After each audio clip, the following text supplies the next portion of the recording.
حضرت عائشہ صدیقہ رضی اللہ تعالیٰ عنہ فرماتی ہیں ایک عورت تھی اور اسے نبی پاک صلی اللہ تعالیٰ علیہ وسلم نے وہ کلمہ پڑھ کے مسلمان ہوئی، مدینہ طیبہ آ گئی تو حضور نے مسجد نبوی شریف میں اس کے لیے مکان، ایک سادہ سا کمرہ ساتھ مسجد کے بنوا دیا، وہیں رہنے لگی۔ اکثر وہ سیدہ طیبہ کے پاس آتی تو حضرت عائشہ صدیقہ رضی اللہ تعالیٰ عنہ فرماتی ہیں وہ بڑی باتیں سناتی اور آخر میں کہتی وہ ہار والا دن بھی بڑا عجیب دن تھا اور میرے رب کی قدرتوں کا دن تھا، وہ بھی بڑا عجیب دن تھا۔ سیدہ عائشہ صدیقہ رضی اللہ تعالیٰ عنہ ایک دن فرمانے لگی کہ تو ہار والے دن کا بڑا ذکر کرتی ہے، وہ کیا دن تھا؟ تو خاتون کہنے لگی اماں جی وہ دن تھا جب میرے رب پر بھروسہ اور مضبوط ہو گیا، جس دن میرا اپنے رب پر توکل اور بڑھا، میرے ایمان میں یقین میں اور پختگی آئی۔ کہنے لگی میں ایک گھر کی کنیز تھی، نوکرانی تھی، اس گھر میں ایک بچی تھی جس کے پاس سونے چاندی ہیرے جواہرات کا ہار تھا۔ اس زمانے میں چمڑے کے اوپر لوگ ہیرے جواہرات لگاتے تھے، کئی دفعہ سرخ رنگ کے چمڑے پہ لگائے جاتے تھے، وہ بچی پہنتی تھی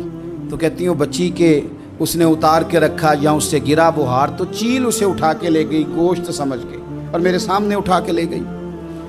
گھر والوں نے مجھ سے پوچھا، یہ بخاری میں موجود ہے،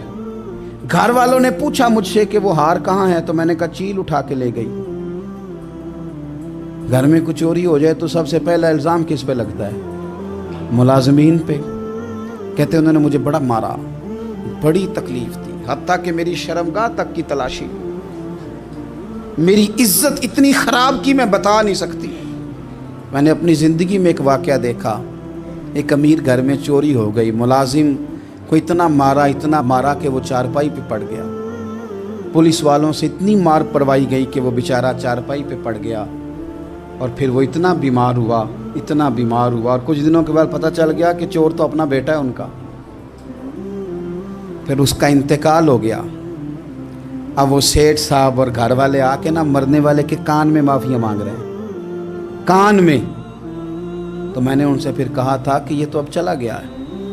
تمہارا زور چلتا تھا نا تو تم نے قانون خریدا اور تم نے اسے جتنا ہو سکا تم نے اسے مار پڑوائی، تمہارے پاس جو عدالتیں تھیں تم نے وہاں کارروائی کی، اب ایک عدالت قیامت کے دن لگے گی۔ یہ کمزور تھا نا، کچھ کر نہیں سکا۔ میرے نبی پاک صلی اللہ علیہ وسلم نے فرمایا سن لو، اگر سینگ والی بکری نے بغیر سینگ والی بکری کو تکلیف دی ہوگی نا تو قیامت کے دن اسے بھی بدلہ دینا پڑے گا کہ تیرے پاس سینگ تھے اور تو نے اسے مارا تھا۔ وہ خاتون عرض کرتی ہے سیدہ عائشہ کی خدمت میں کہ مجھے بڑا مارا، مجھے تکلیف دی، میں کہہ رہی تھی کہ میرے سامنے چیل لے گئی ہے پر وہ نہیں مان رہے تھے، اماں جی انہوں نے مجھے بڑا مارا۔ حضرت عائشہ صدیقہ کہتی ہیں پھر کیا ہوا؟ کہنے لگی اماں جی جب کوئی میرا مددگار نہ رہا، مجھے تکلیف دے رہے تھے، رسوا کر رہے تھے، تو میں نے اپنے رب سے مدد چاہی، میرے رب کی طرف میں نے توجہ کی، میں نے کہا مالک اب تو ہی میرا مددگار ہے۔ کہتی ہے وہ مجھے مار رہے تھے تو وہ چیل جو ہار لے گئی تھی وہی لے کے واپس آ گئی اور ہمارے سروں کے قریب لا کے اس نے جب اس ہار کو پھینکا وہ مجھے چھوڑ کے سائیڈ پہ ہوئے، وہ میری بے گناہی جان گئے، لیکن آپ کو بتاؤں اس دن سے میرا اپنے رب پر یقین اور بڑھ گیا۔ مجھے سمجھ آ گئی کہ جب انسان پورا ٹوٹ جاتا ہے اور جب کوئی چاروں جانب اس کا مددگار نہیں ہوتا تو رب تو ہوتا ہے نا، اللہ تو اس کا مددگار ہوتا ہے نا،